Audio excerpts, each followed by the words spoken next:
الحمد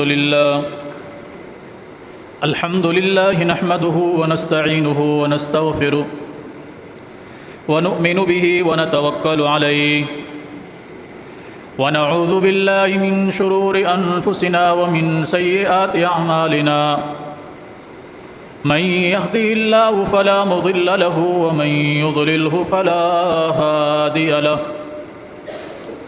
ونشهد أن لا إله إلا الله وحده لا شريك له ونشهد أن محمدًا عبده ورسوله أما بعد فإن خير الحديث كتاب الله وخير الهدي هدي محمد صلى الله عليه وسلم وشر الأمور محدثاتها وكل محدثة بدعة وكل بدعة ضلالة وكل ضلالة في النار يا أيها الذين آمنوا اتقوا الله حق تقاته ولا تموتن إلا وأنتم مسلمون يا أيها الناس اتقوا ربكم الذي خلقكم من نفس واحدة وخلق منها زوجها وبث منهما رجالا كثيرا ونساء واتقوا الله الذي تساءلون به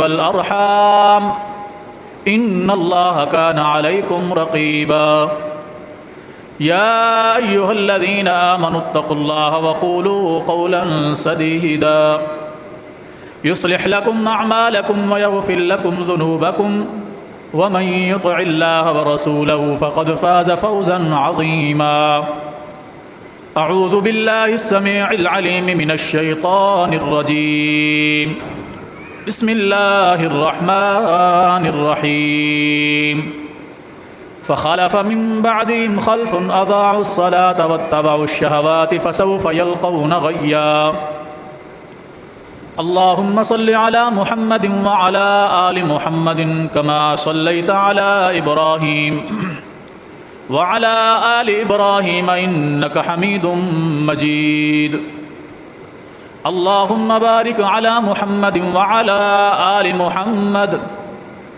كما باركت على إبراهيم وعلى آل إبراهيم إنك حميد مجيد رب اشرح لي صدري ويسر لي أمري واحلل عقدة من لساني يفقهوا قولي رب زدني علما اللهم انفعنا بما علمتنا وعلمنا ما ينفعنا وزدنا علما سبحانك لا علم لنا إلا ما علمتنا إنك أنت العليم الحكيم۔ ہر قسم کی حمد و ثنا اللہ جل جلالہ کے لیے، بے شمار بے حد و حساب درود و سلام ہوں امام الانبیاء، امام الہدیٰ، امام الاولین والآخرین، شفیع المذنبین، رحمت للعالمین، جناب محمد الرسول اللہ صلی اللہ علیہ وآلہ وصحبہ وسلم کی ذات گرامی پر۔ سورہ مریم کی آیت نمبر 59 میں نے آپ کے سامنے تلاوت کی ہے۔ گزشتہ جمعہ میں نماز کی اہمیت اور اس کی فرضیت کے حوالے سے کچھ باتیں آپ کے سامنے گوشت گزار کی تھیں۔ آج کی نشست میں بھی اسی سلسلے کو آگے چلاؤں گا اللہ کے فضل سے، اس دعا کے ساتھ کہ اللہ تعالیٰ مجھے بھی اور آپ سب کو بھی سننے کی اور اس پر عمل پیرا ہونے کی توفیق عطا فرمائے۔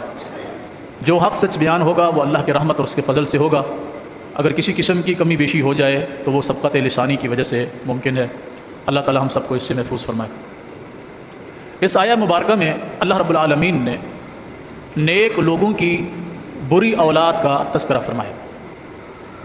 جو متقی پرہیزگار لوگ ہیں، جنہوں نے ساری زندگی اللہ اور اس کے رسول کی اطاعت و فرما برداری کے اندر زندگی گزاری ہے، نمازوں کی حفاظت کرنے والے، زکوٰۃ ادا کرنے والے، حج کرنے والے، روزہ رکھنے والے، غرض یہ کہ اپنی زندگی کو دین کے مطابق حد الوسع کوشش کرتے ہوئے گزارنے والوں کے بعد جو لوگ ان کے جانشین ہوئے، لامحالہ جانشین وہی ہوتا ہے جو اس انسان کا قریبی ہو۔ اللہ فرماتا ہے کہ جب یہ نیک لوگ گزر گئے تو ان کے جو جانشین ہوئے وہ برے لوگ جانشین ہوئے۔ برے لوگ اس حساب سے نہیں تھے کہ ان کی شکلیں عجیب تھیں، نام عجیب تھے، رنگ نسل عجیب تھا، نہیں، بالکل انسانوں کی طرح انسان ہی ہیں، لیکن ایسے انسان ہیں کہ جنہوں نے اللہ اور اس کے رسول کے دین کو چھوڑ دیا، ماں باپ کے نقش قدم پر چلنے کو چھوڑ دیا۔ ماں باپ نیک تھے، متقی تھے، پرہیزگار تھے، اللہ اور اس کے رسول کی اطاعت و فرما برداری کرنے والے تھے۔ جو ان کے جانشین بنے وہ ان کے بالکل اپوزٹ مخالف لوگ بنے، اور انہوں نے پہلا کام یہ کیا کہ اضاعوا الصلاۃ، انہوں نے نمازوں کو ضائع کرنے والا بنا دیا، نمازیں ضائع کرنے لگے۔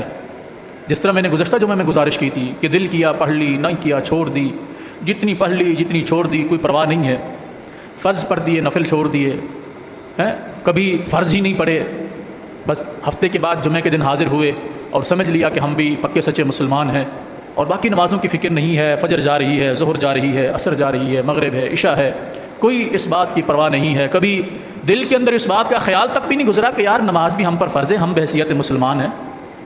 اسلام کے ارکان میں سے دوسرا رکن ہے نماز۔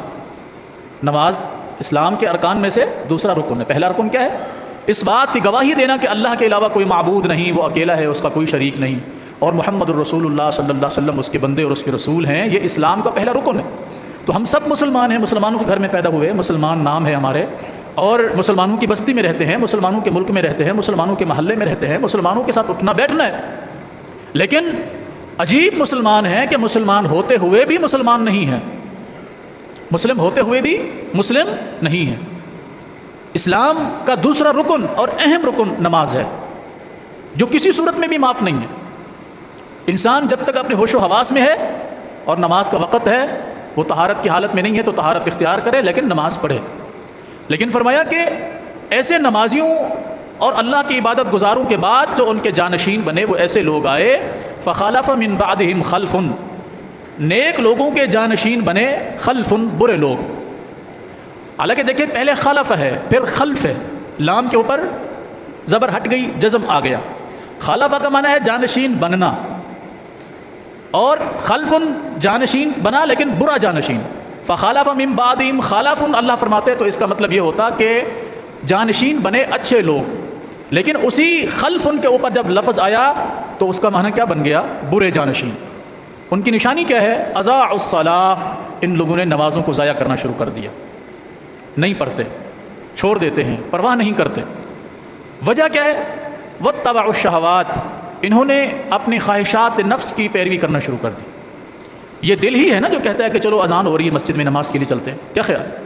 اور اگر دل کے اندر خیال ہی نہیں آئے گا، ابھی یہ خیال آئے گا کہ ٹھیک ہے ابھی اذان ہو رہی ہے، ابھی کافی وقت پڑا ہوا ہے، پھر چلا جاؤں گا، کوئی مسئلہ نہیں ہے، ظہر کی ابھی اذان ہوئی ہے، ابھی کافی ٹائم پڑا ہوا ہے، عصر کے ساتھ جا کے پڑھ لوں گا۔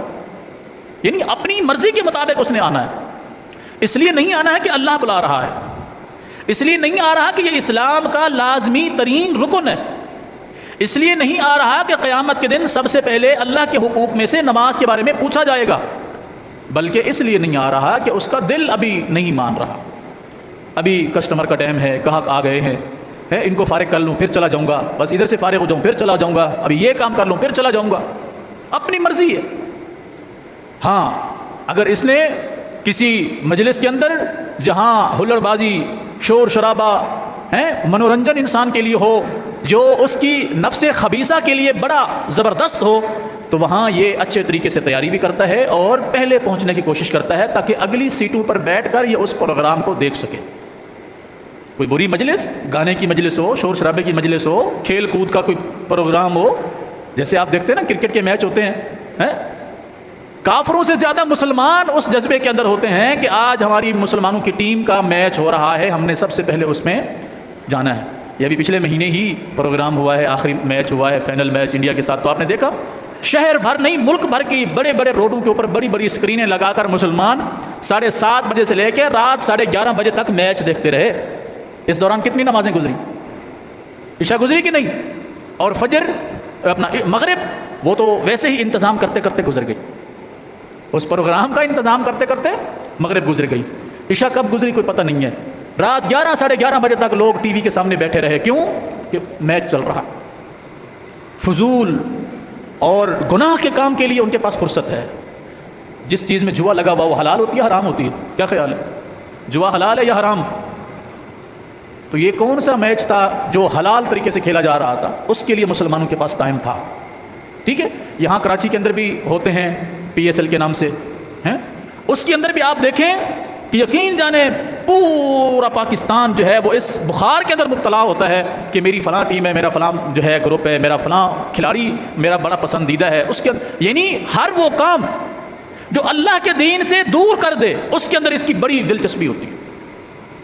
بڑے زور و شور شد و مد کے ساتھ تیاری کے ساتھ پیسہ خرچ کر کے اس کے اندر اول صف میں اول سیٹ پر اول نشست پر پہنچنے کی کوشش کرتا ہے. اور نماز جس کے لیے کوئی پیسہ نہیں لگتا، کوئی ٹیکس نہیں لگتا، کوئی پوچھنے والا بھی نہیں کہ تم نماز پڑھنے کیوں جا رہے ہو، وہاں اس کو آنے کے لیے تکلیف ہوتی ہے کیونکہ اس کا دل اس بات کی طرف مطمئن نہیں ہوتا، مائل نہیں ہوتا، گوارا نہیں کرتا کہ میں اللہ کی طرف جاؤں. کوئی فلم لگا دیں، آپ کوئی تھیٹر لگا دیں، کوئی فلم لگا دیں، یقین جانے وہ لوگ جن کی ٹانگیں قبر میں لٹکی ہوئی ہیں، مانا آخری عمر کو پہنچ چکے ہیں، وہ بھی پہلی صف میں بیٹھ کر پہلی نشست پہ بیٹھ کر اس کو دیکھنے والے اور مزہ اٹھانے والے ہوں گے. نوجوان طبقہ تو ویسے ماشاءاللہ اس میں آگے ہوگا. یعنی دین کے لیے کوئی پرواہ نہیں، کوئی ضرورت نہیں. ایسی معاذ اللہ استغفر اللہ لاوارث چیز بنا دیا ہم نے دین کو، نماز کو، دین کے معاملات کو، اسلام کے ارکان کو ہم نے ایسا لاوارث بنا دیا کہ یہ تو فضول لوگوں کا کام ہے، جن کو کوئی کام کاج نہیں ہے وہ جا کر مسجد میں بیٹھ جاتے ہیں، نماز پڑھتے ہیں. ہم تو کام دھندے والے لوگ ہیں، مصروف لوگ ہیں، ہمارا کیا کام؟ ان لوگوں کو اللہ کی ضرورت ہے جن کے پاس فرصت ہی فرصت ہے. ہم تو مصروف لوگ ہیں، ہماری زندگی بڑی امپورٹنٹ ہے، وقت بڑا قیمتی ہے ہمارا. اتنا قیمتی وقت ہے کہ اس وقت میں سے اللہ کے لیے وقت نہیں ہے. وہ اللہ جو صبح بھوکے پیٹ اٹھاتا ہے اور دن بھر اس کو اپنی نعمتوں سے لطف اندوز کرواتا ہے اور شام کو بھرے پیٹ اس کو سلاتا ہے، اس کے لیے اس کے پاس وقت نہیں. اور وہ نماز کہ جس کے متعلق اللہ فرما رہا ہے کہ جب بھی تمہیں کوئی پریشانی، کوئی مصیبت، کوئی تکلیف آئے تو اللہ سے صبر کرتے ہوئے اور نماز کے ذریعے اللہ سے مدد طلب کرو. یعنی جو مشکلات کا حل ہے اس کے لیے انسان کے پاس فرصت نہیں. اور میں نے گزشتہ جو میں عرض کیا تھا کہ صحابہ کرام رضوان اللہ علیہ مجمعین دیکھتے تھے کہ اگر کوئی شخص نماز کے لیے نہیں آ رہا تو وہ کچھ اندازے لگاتے تھے. ان میں سے ایک اندازہ یہ ہوتا تھا کہ ممکن ہے سفر پہ گیا ہوا ہو، گھر میں موجود نہ ہو، اس وجہ سے مسجد میں نہیں آیا. یا ایک اندازہ یہ لگاتے تھے کہ ممکن ہے بیمار ہو اور بیماری اتنی بڑھ گئی ہو کہ وہ مسجد کی طرف چل کر نہیں آ سکتا. تیسرا اندازہ یہ لگاتے تھے کہ ممکن ہے فوت ہو گیا ہو اور اس کی اطلاع ہمیں نہ ملی ہو، اس وجہ سے وہ مسجد میں نہیں آ رہا نماز کے لیے. چوتھا اور خطرناک اندازہ یہ ہوتا تھا کہ اچھا کہیں ایسا تو نہیں کہ وہ مرتد ہو گیا ہے، کافر ہو گیا ہے، اسلام سے نکل گیا ہے جس وجہ سے وہ مسجد میں نہیں آ رہا. مرتد، کفر میں چلا گیا، کیونکہ جو کافر ہے اس کا نماز سے کوئی تعلق نہیں ہے. جو مرتد ہو جائے، کفر میں چلا جائے، اس کا نماز سے کوئی تعلق نہیں ہے. تو کہیں ایسا تو نہیں ہوا کہ وہ مرتد ہو گیا ہو اس وجہ سے نماز پہ نہیں آ رہا. ورنہ مسلمان ہو، صحت مند ہو، تندرست ہو، سلامت ہو، زندہ ہو، موجود ہو اور پھر وہ مسجد میں نماز پڑھنے کے لیے نہیں آئے تو یہ بات صحابہ اکرام کو گوارا نہیں ہو جاتی تھی کہ مسلمان ہو، زندہ ہو، صحیح سلامت ہو، گھر میں موجود ہو، نماز پہ نہ آئے. ایسا ممکن نہیں ہے. 4 وجوہات میں سے کوئی ایک وجہ لازمی ہے. یا یہاں موجود نہیں ہے، سفر پہ ہے، یا بیمار ہے اور بیماری اتنی بڑھ گئی ہے کہ وہ نہیں آ سکتا، یا پھر مر گیا ہوگا، زندہ ہوتا تو آتا، یا پھر کفر میں چلا گیا ہے، مرتد ہو گیا ہے، اس وجہ سے وہ نماز پہ نہیں آ رہا. ایمانداری سے بتائیے ان 4 چیزوں میں سے ہم کس کیٹیگری میں شامل ہیں؟ ہم لوگ کون سی کیٹیگری کے اندر شامل ہیں؟ ذرا میں بھی سوچوں، آپ بھی سوچوں. زندہ بھی ہم ہیں، موجود بھی ہوتے ہیں، اور اللہ کا شکر ہے کسی ایسے مرض میں بھی مبتلا نہیں ہے کہ جس کی وجہ سے مسجد میں نہیں آ سکتے. کافر بھی نہیں ہیں بھی مسلمان. پھر کون سی وجہ ہے کہ ہم مسجد میں نماز ادا کرنے کے لیے نہیں آتے؟ ان 4 کیٹیگریوں میں سے کسی ایک کے اندر تو ہم لازمی شامل ہیں. کیا خیال؟ ورنہ کوئی وجہ بتا دیجئے ایک مسلمان کی، ایک مومن کی، زندہ ہو، صحیح سلامت ہو، گھر میں موجود ہو اور ہو بھی مسلمان اور وہ نماز کے لیے نہ آئے. کیا خیال ہے بحیثیت مسلمان ایسا ممکن ہے؟ کبھی بھی نہیں، ممکن ہی نہیں. وہ ضرور ان 4 کیٹیگریوں میں سے کسی ایک کے اندر شامل ہو چکا ہے. اور کیسے شامل ہوا ہے؟ نبی علیہ الصلوۃ والسلام نے فرمایا تھا من ترک صلاۃ مکتوبۃ متعمدا فقد کفر. جو شخص ایک نماز، فرض نماز جان بوجھ کر چھوڑ دے وہ کفر میں داخل ہو گیا. جب وہ ایک نہیں پڑھے گا دوسری بھی چھوٹ جائے گی، دوسری نہیں پڑھے گا تیسری بھی چھوٹ جائے گی، حتیٰ کہ 5 نمازوں سے جاتا رہے گا. کیا خیال؟ جب 5 سے گیا تو پورا ہفتہ شارٹ ہو جائے گا. 35 نمازیں بنتی ہیں 7 دنوں کے اندر جمعہ ملا کے. ان 35 نمازوں میں سے وہ جمعے والے دن جمعے کی نماز ادا کرنے تو آتا ہے، باقی 34 نمازیں وہ نہیں پڑھتا. دل کرتا ہے تو کبھی کوئی ایک پڑھ بھی لی بیچ میں سے. تو ذرا اپنے گربان میں ہم سب جھانک کر دیکھیں کہ ہم ہیں کیا، ہمارا تعلق کس معاشرے سے ہے. ہم کافروں کے ملک میں بھی نہیں رہ رہے کہ ہم پر نماز پڑھنے پر پابندی ہو. ہم ظلم کے معاشرے میں بھی نہیں رہ رہے کہ ہمارے اوپر ظلم کیا جاتا ہو کہ اگر خبردار تم نماز پڑھنے کے لیے گئے تو تمہارے ساتھ یہ کر دیں گے. ایسی بیماری کے اندر بھی مبتلا نہیں ہے کہ جس کی وجہ سے مسجد تک جانا ہمارے لیے ممکن نہ ہو. ایسے کاروبار کے اندر بھی ہم شامل نہیں ہیں کہ جس کی وجہ سے کاروبار کو چھوڑ کے مسجد میں جانا ممکن نہ ہو. ایسے خوف اور امن کے علاقے میں بد امنی کے علاقے میں بھی نہیں رہتے کہ جہاں گھر سے باہر نکلو گے تو مار دیے جاؤ گے. آخر کیا وجہ ہے کیوں کر ہم لوگ اللہ کے گھر کی طرف نہیں جاتے؟ نبی علیہ الصلوۃ والسلام کی حدیث سنیے. آپ صلی اللہ علیہ وسلم نے یہ حدیثیں 2 مرتبہ بیان فرمائی. ایک جمعے کے حوالے سے بھی یہی الفاظ آپ کے شامل ہیں اور نماز کے حوالے سے بھی اسی طرح کے الفاظ ہیں. فرمایا کہ اگر مجھے گھروں کے اندر عورتوں اور بچوں کا خوف نہ ہوتا، کہ گھروں کے اندر عورتیں اور بچے موجود ہوتے ہیں ان کو تکلیف پہنچے گی، اگر مجھے ان کا خوف نہ ہوتا میں اپنے مصلی پہ کسی کو کھڑا کرتا، وہ لوگوں کو نماز پڑھاتا، میں کچھ لوگوں کو اپنے ساتھ لیتا، جنگل سے لکڑیاں اکٹھی کرواتا اور ان لوگوں کو گھروں سمیت زندہ جلا ڈالتا جو نماز فرض نماز کے لیے مسجد میں نہیں آتے، جو فرض نماز کے لیے مسجد میں نہیں آتے. یہ وہ پیغمبر فرما رہے ہیں جو یہ فرما چکے ہیں کہ آگ کا عذاب اللہ کے علاوہ کسی کو دینے کا حق نہیں. مثلا صحابہ کرام رضوان اللہ علیہ مجمعین نے چونٹیوں کی ایک بل تھی، اس کے اندر آگ لگا دی، چونٹیاں جل کر راکھ ہو گئی، مر گئی. بھلا وہ کتنی بڑی طاقت والی شے ہے جو برداشت کرے گی اس بات؟ چونٹیاں جل کر مر گئیں، آگ لگا دی. نبی علیہ الصلوۃ والسلام بہت زیادہ غصہ ہوئے اور فرمایا کہ میں اس بات سے بری ہوں، یعنی میں اس میں شامل نہیں ہوں. اور فرمایا تمہیں کس نے کہا ہے کہ تم ان کو آگ کا عذاب دو؟ آگ کا عذاب دینا تو آگ کے مالک کے ہاتھ میں ہے، یعنی اللہ کے اختیار میں ہے وہ کسی کو آگ کا عذاب دے یا نہ دے. تمہیں کس نے اختیار دیا کہ تم کسی شے کو، اللہ کی مخلوق کو جلا ڈالو، آگ کا عذاب دے دو؟ تمہیں کس نے اختیار دیا؟ اتنے مشفق شفیق نبی، اتنے رحم کرنے والے نبی کہ جو اللہ کی مخلوق پر اس قدر مہربان ہیں. ایسے پیغمبر کہ جو سفر میں ہے، صحابہ کرام رضوان اللہ علیہ مجمعین نے ایک جگہ پر چڑیا کا گھونسلہ دیکھا، اس میں چھوٹے چھوٹے بچے تھے، ان کی آوازیں آ رہی تھیں، تو انہوں نے ایسے خوش طبی کے لیے بچوں کو اٹھا لیا. ماں جب گھونسلے پر پہنچی تو دیکھا بچے نہیں ہیں، تو وہ سمجھ گئی کہ یہ جو قافلہ گزر رہا ہے اسی میں سے کسی نے اٹھائے، ورنہ اور تو کوئی نظر نہیں آ رہا جو میرے بچوں کو اٹھائے. وہ اوپر چیختی چلاتی پھر رہی ہے، لوگوں کے سروں کے اوپر گھوم رہی ہے، دیکھ رہی ہے کہ میرے بچے کس کے پاس ہیں. نبی علیہ الصلوۃ والسلام نے دیکھا، فرمایا کس نے اس ماں کو پریشان کر دیا؟ اس ماں کو پریشان کر دیا اس کی اولاد کی وجہ سے. لوگوں نے بتایا کسی نے اس کے بچوں کو اٹھا لیا. فرمایا جاؤ اس کے بچوں کو اس کے گھونسلے میں واپس چھوڑ کر آؤ. کسی ماں کو اس کی اولاد کی وجہ سے تکلیف نہ دو. وہ رحیم نبی، وہ کریم نبی، وہ مشفق نبی فرما رہے ہیں کہ میں لوگوں کو زندہ جلا ڈالتا اگر مجھے عورتوں اور بچوں کے گھر میں موجود ہونے کا خوف نہ ہوتا، ان لوگوں کو جو فرض نماز کے لیے مسجد میں نہیں آتے. پنکھے چلو کر، فرض نماز کے لیے مسجد میں نہیں آتے. ایمانداری سے بتائیے، آج اگر اللہ کے رسول صلی اللہ علیہ وسلم دنیا میں تشریف لے آئیں، ہمارے متعلق آپ کا کیا رویہ ہوگا؟ ایمانداری سے بتائیے. کیا ہم اپنا یہ گلا سڑا چہرہ حضور کے سامنے پیش کر سکتے ہیں؟ اگر ممکن ہو حضور دنیا میں تشریف لائیں، حالانکہ ایسا ممکن نہیں ہے. بالفرض اگر اللہ کے رسول صلی اللہ علیہ وسلم دنیا میں تشریف لے آئیں اور ہماری حالت دیکھ لیں بحیثیت مسلمان تو ہمارے متعلق آپ کا کیا رویہ ہوگا؟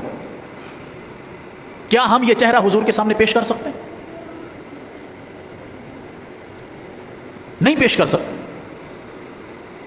تو قیامت کے دن کس طرح سامنا کریں گے ہم اللہ کے رسول صلی اللہ علیہ وسلم کا؟ یہ بتا دیجیے.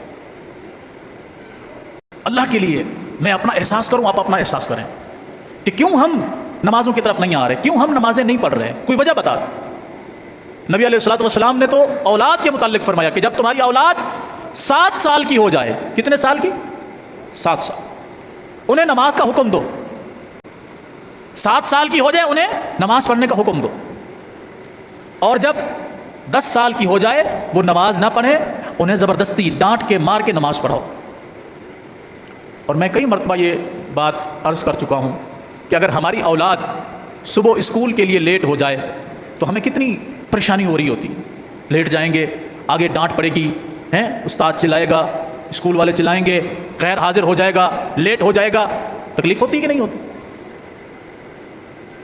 اس بات کے لیے تکلیف کیوں نہیں ہوتی کہ ہم خود بھی فجر میں اٹھ کر اللہ کے سامنے پیش نہیں ہو رہے اور اپنی اولاد کو بھی پیش نہیں کر رہے؟ اس بات کے لیے ہمیں تکلیف کیوں نہیں ہوتی؟ سعودی عرب کے ایک شیخ ہیں، مفتی ہیں، ان سے کسی خاتون نے مسئلہ پوچھا کہ میں اپنی اولاد کو صبح نماز کے لیے اٹھاتی ہوں لیکن وہ نہیں اٹھتی، میں کیا کروں؟ فرمایا کہ انہیں زبردستی اٹھاؤ، نماز کے لیے زبردستی اٹھاؤ. کہنے لگی وہ نہیں اٹھتے. فرمایا ٹھنڈا پانی اس کے اوپر ڈالو. فرمایا وہ پھر بھی نہیں اٹھتے. فرمایا اگر سردیوں کے دن ہیں تو ان کے کمبل، ان کی رضائیاں ان سے چھین کر باہر پھینکو اور ان کو پاؤں سے پکڑ کر گھسیٹ کر نماز کے لیے اٹھاؤ. وہ کہنے لگی تو اس طرح تو وہ بگڑ جائے گی اولاد. روزانہ میں ان کو اس طرح اٹھاؤں گی تو وہ کیا ہو جائے گی؟ بگڑ جائے گی. شیخ کہنے لگے یہ بتاؤ، اللہ نہ کرے اگر تمہارے گھر میں آگ لگ جائے، کیا ہو جائے؟ آگ لگ جائے، تمہارے بچے اندر سوئے ہوئے ہوں اور وہ اسی طرح نیند کے اندر ہوں، تو تم ان کو کیا کرو؟ کہا ان کو اٹھاؤں گی تاکہ وہ باہر نکلیں، آگ سے بچ جائے. فرمایا اگر وہ نہیں اٹھے پھر؟ تو کہا ان کو گھسیٹتے ہوئے باہر نکال دوں گی تاکہ وہ آگ میں نہ جلے. تو فرمایا میری بہن، جہنم کی آگ جل چکی ہے، جہنم کی آگ جل چکی ہے. کیا تم چاہتی ہو تمہاری اولاد جہنم کی آگ میں داخل ہو؟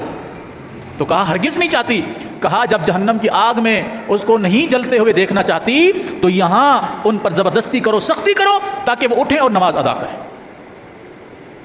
کیا کبھی میں نے اور آپ نے یہ سختی اپنی اولاد کے ساتھ کی؟ اسکول کے لیے تو بڑی پریشانی ہوتی ہے، سردیوں کے دن بھی ہوں، شدید سردیاں بھی ہوں، تب بھی ہم ان کو اٹھاتے ہیں. اور اگر اسکول والے زبردستی کریں کہ بھائی صبح صبح بچوں کو روزانہ بلا ناغہ نہلا دھلا کر صاف ستھرا کر کے، صاف ستھرا لباس یونیفارم میں ان کو اسکول بھیجنا ہے، ان کے بوٹ پالش ہونے چاہیے، یونیفارم صاف ستھری ہونی چاہیے، بال ان کے سورے ہونے چاہیے، اچھی کنڈیشن میں بندے کے بچے بن کے اسکول میں آئیں. کیا ہم سردیوں کے دنوں میں بھی یہ اہتمام کرتے ہیں کہ نہیں کرتے؟ ان کے لیے پانی گرم کرتے ہیں، رات کو ان کی یونیفارم تیار کر دیتے ہیں، رات کو ان کے بوٹ پالش کر دیتے ہیں، ان کی ٹائی، ان کی ہر چیز، کاپیاں، کتابیں، بیگ، پینسل تک ہر چیز ان کی میسر، اویلیبل اور بالکل تیار ہوتی ہے، کیونکہ اسکول سے کسی قسم کی کوئی کمپلینٹ نہ آئے. جبکہ وہاں پیسے بھر رہے ہیں، وہاں پیسے بھر رہے ہیں. یونیفارم بھی مول خریدتے ہیں کہ فری میں ملتی ہے، کتابیں فری میں آتی. اگر اسکول دور ہے، بچوں کے لیے وین لگوائی ہوئی ہے تو وہ فری میں ہے. یہ اپنی بائک پہ چھوڑنے جا رہے ہیں تو فری میں چھوڑنے جا رہے ہیں. کاپیاں، کتابیں، پنسل، کوئی بھی شے اس کی، اور ساتھ میں ڈیلی ان کو جیب خرچ بھی دے رہے ہیں. یہ سب فری میں آ رہا ہے. اس کے لیے تو ہمیں اتنی فکر ہے. جو سب کچھ فری میں مل رہا ہے، صبح اٹھنا ہے، پانی موجود ہے، وضو کریں اور اللہ کے گھر میں آئیں، نماز ادا کریں، فری آف کاسٹ، کوئی چارجز نہیں. اس کے لیے ہمیں فکر نہیں. میں بھی سویا ہوا ہوں، میری اولاد بھی سوئی ہوئی ہے. چھٹی کے دن ہم اپنے بچوں کو نہیں اٹھاتے، چھوڑ دو، ڈسٹرب نہیں کرو. ہفتے میں ایک ہی تو چھٹی بیچاروں کی آتی ہے، اسکول کے لیے نہیں اٹھاتے. لیکن کیا کبھی ہم نے اتنی سختی، اتنی محنت اپنے بچوں کے لیے، ان کی دین کی فکر کرنے کے لیے بھی کی ہے؟ ان کی نماز کی تعلیم و تربیت کرنے کے لیے بھی کی ہے؟ نہیں کی، کیونکہ ضرورت ہی پیش نہیں آتی. جب ہم ان کے ساتھ اس طرح کا رویہ رکھیں گے، اللہ کی عزت کی قسم کھا کر بتائیے وہ کیوں کر ہمارے فرما بردار بنیں؟ کیوں بنیں؟ کوئی ایک سبب بتا دیں. ہم نے ان کے ساتھ دین کے حوالے سے کون سی بھلائی کی ہے بتائیں؟ ہم بھی نہیں پڑھتے نماز، ان کو بھی نہیں پڑھاتے. ہم نے بھی دین نہیں سیکھا، نہ سیکھنے کی کوشش کی، ان کو بھی نہیں سکھاتے. وہ کیسے ہمارے فرما بردار بنیں گے؟ کوئی ایک وجہ بتا دو. کیونکہ جب ہم اللہ کے فرما بردار نہیں ہیں، اس کا حق ادا کرنے والے نہیں ہیں، جب ہم اللہ کے دشمن ہیں، اللہ ہماری اولاد کو ہمارا دشمن کر دیتا ہے. حدیث سنیے، اللہ کے رسول صلی اللہ علیہ وسلم نے فرمایا، جو شخص یہ چاہتا ہے کہ وہ لوگوں کے ساتھ اس طرح اچھا رویہ رکھے کہ اس سے سارے لوگ راضی ہوں، اور ان لوگوں کو راضی کرنے کے چکر میں وہ اللہ کو ناراض کر دیتا ہے. لوگوں کو راضی کرنے کے چکر میں اللہ کو ناراض کر دیتا ہے. اللہ ناراض ہوتا ہے کوئی مسئلہ نہیں ہے، بس میرا معاشرہ، میرے لوگ، میری برادری والے مجھ سے ناراض نہ ہوں. فرمایا جو اس طرح کرتا ہے، اللہ کو ناراض کرتا ہے اور لوگوں کو راضی کرنے کی کوشش کرتا ہے. فرمایا جب اللہ اس سے ناراض ہوتا ہے تو وہ کسی کو بھی اس کے ساتھ راضی نہیں ہونے دیتا، وہ کسی کو بھی اس کے ساتھ راضی نہیں ہونے دیتا. اور جو شخص یہ کوشش کرتا ہے کہ میرا رب مجھ سے راضی ہو جائے، رب راضی کیسے ہوگا؟ اس کے احکامات کو ماننے کے ساتھ. نماز ہے، کلمہ ہے، نماز ہے، زکوٰۃ ہے، حج ہے، نیکی کی دعوت ہے، برائی سے منع کرنا ہے، یہ سارے نیکی کے جتنے کام ہیں یہ کرنے سے اللہ راضی ہوگا. فرمایا جو شخص اللہ کو راضی کرنے کی کوشش کرتا ہے اور اس چکر میں لوگ اس سے ناراض ہو جاتے ہیں. مثلا مجلس میں بیٹھا ہوا تھا، اذان ہو گئی اور اس نے کہا چلو یار نماز پڑھنے کے لیے چلتے ہیں، اور یار بیٹھ ابھی بعد میں چلیں گے. وہ کہتے ہیں نہیں تم میں بیٹھنا ہے بیٹھو، میں جا رہا ہوں. اول تو تم میرے ساتھ چلو، نہیں چلنا ہے تو جاؤ پھر باہر میں نماز پڑھنے جا رہا ہوں. یہ لوگوں کو برا لگے گا کہ اچھا لگے گا؟ یہ بڑا نمازی آ گیا، اس کو بڑی نماز کی فکر ہے. جب بھی وہ نماز پڑھ کے آئے گا، ہاں بھی وہ دیکھو جی نمازی آ گیا، حاجی صاحب آ گئے، نمازی صاحب آ گئے، لوگ اس پہ تانے کسیں گے، اس پہ جملے کسیں گے، تمہیں بڑی نماز کی فکر ہے. مولوی کب سے بن گئے ہو؟ کب سے تم مسجد کے متولی بن گئے ہو؟ کب سے تم مسجد کے خادم بن گئے ہو؟ کب سے تم نے نماز کا ٹھیکہ لے رکھا ہے؟